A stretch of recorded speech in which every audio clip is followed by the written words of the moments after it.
Alors je crois que pour nous, comme pour finalement beaucoup de monde qui sont là aujourd'hui, c'est avant tout une question de curiosité en fait, et puis d'être prêt à se questionner, parce que quand on empoigne ce thème, on n'en ressort pas indemne finalement. On se questionne aussi beaucoup soi-même sur quel est notre rapport à ces questions d'identité. Et puis de se rendre compte que, à la fois, c'est une question fondamentale, qui est un enjeu de santé publique. On l'a vu, on a entendu des chiffres ce matin liés au taux de suicide, liés à la santé mentale et psychique. Donc se défaire de ces stéréotypes, c'est un enjeu qui est extrêmement important. Et puis après quelques recherches, on tombait sur finalement pas grand-chose, peu de matière. Ça nous a donné envie de creuser.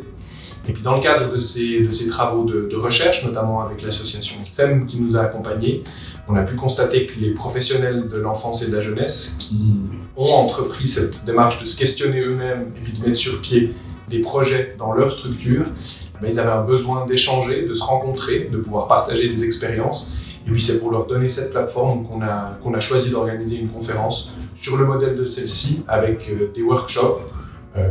non seulement des présentations théoriques, disons, mais aussi ces moments d'échange, de possibilités d'échange entre professionnels.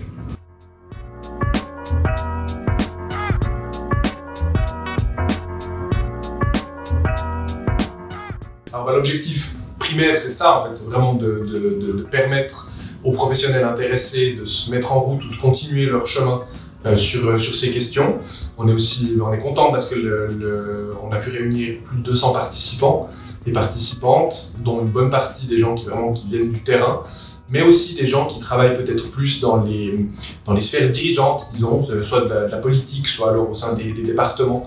dans les cantons et les communes, et puis qui du coup, sensibilisés à cette question, auront, on l'espère, à cœur de faire en sorte de renforcer les outils à disposition des professionnels pour entamer des projets de ce type-là, pour les mener jusqu'au bout, parce qu'on l'a entendu de nombreuses fois aujourd'hui, finalement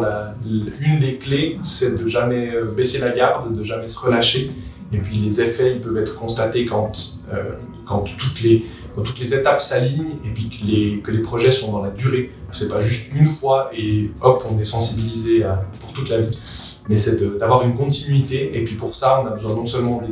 des initiatives individuelles qu'on présente aujourd'hui, mais aussi d'une véritable volonté politique dans la formation et dans les ressources qui sont mises à disposition, puis on espère susciter ça.